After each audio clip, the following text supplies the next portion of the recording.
کافر کہتے تھے ابن ربیہ یا ابو جہل کہ یہ جو ہڈیاں ہیں ان ہڈیوں کو کیسے دوبارہ زندہ کیا جائے گا۔ نضر بن حارث ایک کافر تھا، وہ کہیں سے قبرستان سے پرانی ہڈی اٹھا لایا اور وہ اتنی بوسیدہ تھی کہ ہاتھ سے ٹوٹ ٹوٹ کے گرتی تھی، اور حضور کے پاس آ کھڑا ہوا اور آ کے کہنے لگا کہ کیا ان ہڈیوں کو دوبارہ زندہ کیا جائے گا؟ کون ہے ان کو جو دوبارہ زندہ کرے؟ اور ساتھ ہڈی توڑتا ہے اور اس کے ریزے زمین پہ گرتے ہیں۔ تو حضور علیہ السلام نے اللہ کی جانب سے اس کا جواب دیا۔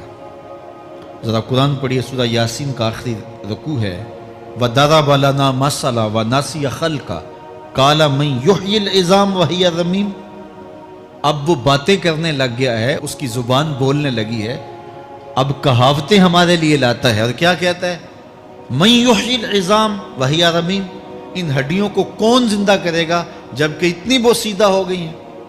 تو یہ نضر بن حارث حضور کے سامنے ہڈی لایا تھا اور توڑتا تھا اور کہتا تھا یہ ہڈیاں زندہ ہوں گی، ان ہڈیوں کو دوبارہ اٹھایا جائے گا جو اتنی بوسیدہ ہو گئی ہیں کہ ہاتھوں کا لمس بھی گوارا نہیں کرتی، اس کو دوبارہ زندہ کیا جائے گا؟ کون زندہ کرے گا؟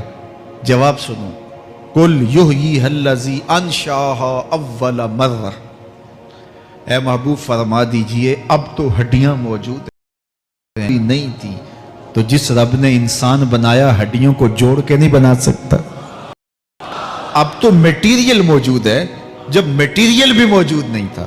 هل اتى على الانسان حين من الدهر لم يكن شيئا مذكورا، انسان پر وہ وقت بھی آیا ہے جب یہ قابل ذکر چیز ہی نہیں تھا، اس کا نقشہ نہیں تھا، اس کی صورت نہیں تھی، اس کا میٹیریل نہیں تھا، اس کا مادہ نہیں تھا، لیکن جس نے حضرت انسان بنایا، پانی کی بوند سے تخلیق کیا، تو اب کیا وہ ہڈیوں کو جوڑ کر انسان نہیں بنا سکتا؟ تو یہ کفار بات کرتے تھے کہ نہیں نہیں نہیں، اتنی بوسیدہ ہڈیوں کو کیسے زندہ کیا جائے گا، یہ بات سمجھ میں نہیں آتی۔ پھر ان کے ذرے بکھر گئے، بعض انسانوں کو جانور چیڑ پھاڑ کے کھا گئے، کچھ وہ کھا گئے، کچھ ہڈیاں پڑی رہ گئیں، کچھ ان کی ہڈیاں راکھ بن کے اڑ گئیں۔ تو کیسے ہو سکتا ہے کہ ان کو دوبارہ زندہ کیا جائے، ان کے اجزاء جوڑے جائیں؟ اب یہ عدی بن ربیہ نے بھی یہی کہا۔ اللہ ارشاد فرماتا یحسب الانسان ان لن نجمع عظامہ، یہ آدمی گمان کرتا ہے، کہتا ہے کیا ہڈیوں کو دوبارہ زندہ کیا جائے گا؟ اللہ فرماتا ہے کیوں نہیں، ہم اس بات پہ قادر ہیں کہ اس کے انگلیوں کے پور پور کو دوبارہ کھڑا کر دیں، اور اس کے اجزاء جو بکھرے ہوئے ہیں ان کو ہم اکٹھا کر کے دوبارہ ان کو جوڑ دیں، ہمارے لیے کوئی مشکل نہیں ہے۔ لیکن یہ اس کا خیال ہے کہ ہڈیوں کو کیسے جوڑا جائے گا، لیکن سورہ یاسین میں جو دلیل دی اس پہ کس قدر جو ہے وہ اشش کرنے کو جی چاہتا ہے۔ فرمایا کہ قُلْ يُحْيِيهَا الَّذِي أَنشَأَهَا أَوَّلَ مَرَّةٍ، یہ کہتے ہیں یہ ہڈیاں کون جوڑے گا؟ کہا جب ہڈیاں بھی نہیں تھی، نے ہڈیاں بنائی، اس کے لیے جوڑنا کیا مشکل ہے؟ تو یہ عجیب تم نے بات کی۔ تو اللہ تعالیٰ جل شانہ قیامت کے دن ہمارے وجود دوبارہ اٹھائے گا اور اپنے حضور بندوں کو کھڑا کرے گا اور ان سے سوال پوچھے گا۔ یہ نہیں ہے کہ جو مرضی کرتے گئے، ایک آدمی نے ظلم کیا، جبر کیا، زیادتیاں کی، لوگوں کا حق لوٹا، لوگوں کا مال غصب کیا، عزتیں پامال کی، اور اتنا مؤثر تھا کہ عدالتیں وہ خرید لیتا تھا، کچہریاں وہ خرید لیتا تھا، پولیس وہ خرید لیتا تھا، کوئی اسے پوچھنے والا نہیں تھا، اس کی بات چلتی تھی، اس کا فون چلتا تھا، اس کا رکا چلتا تھا، عیش و عشرت کی زندگی گزاری اور مر گیا، ہزاروں کے حق غصب کر کے، ہزاروں کا مال ہڑپ کر کے، لوگوں کی آبروئیں لوٹ کے مر گیا اور قبر میں چلا گیا، بس قصہ ختم۔ اب نہ وہ اٹھے گا نہ اس سے حساب لیا جائے گا، تو پھر انصاف کہاں گیا؟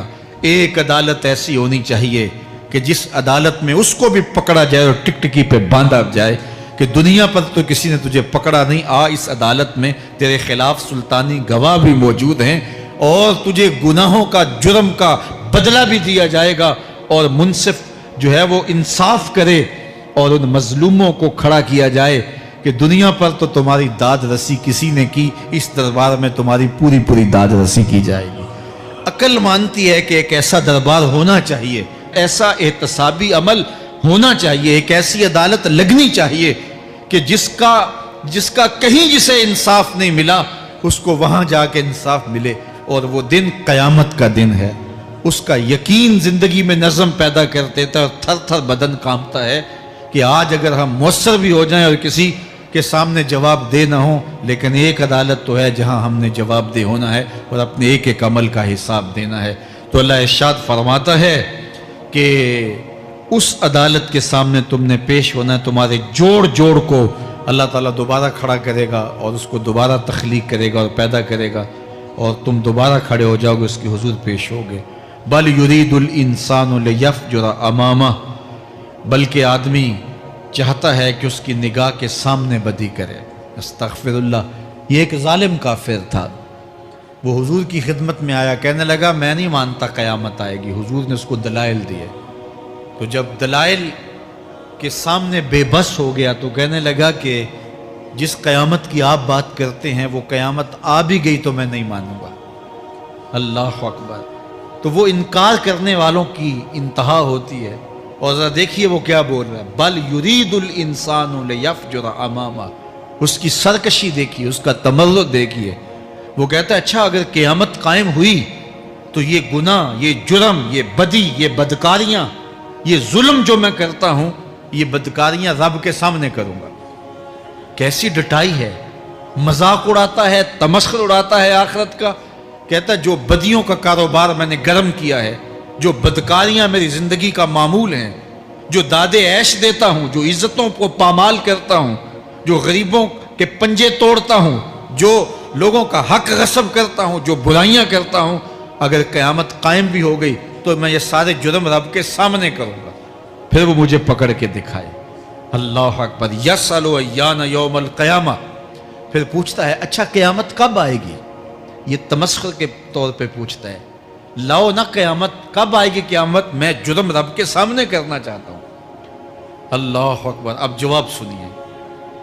اب لفظوں کا ترجمہ اس زور سے کیا ہی نہیں جا سکتا جس زور کے لفظ ہیں۔ وہ کہتا ہے قیامت کب آئے گی؟ میں تو یہ جرم رب کے سامنے کرنا چاہتا ہوں، کوئی قیامت نہیں ہے، مذاق اڑاتا ہے۔ قیامت کب آئے گی؟ آواز آئی فائزہ برق البصر وخسف القمر وجمع الشمس والقمر۔ جب قیامت آئے گی تو آنکھیں چندھیا جائیں گے، چاند بے نور ہو جائے گا، سورج اور چاند اکٹھے ہو جائیں گے۔ یقول الانسان یومئذ این المفر۔ آج جو کہتا ہے کہاں ہے قیامت، اس دن بھاگتا پھرے گا۔ کوئی پناہ گاہ ہو بتاؤ، کوئی ہے ٹھکانہ چھپنے کا؟ کوئی پناہ گاہ ہے؟ کلا لا وزر۔ آواز آئے گی کوئی ٹھکانہ نہیں ہے، آج کوئی ٹھکانہ نہیں ہے۔ الی ربک یومئذ المستقر۔ اگر ٹھکانہ ہے تو صرف رب کے پاس ہے، انہیں ٹھکانہ ملے گا جو رب کے بندے ہیں اور اس کی دہلیز پہ آنے والے۔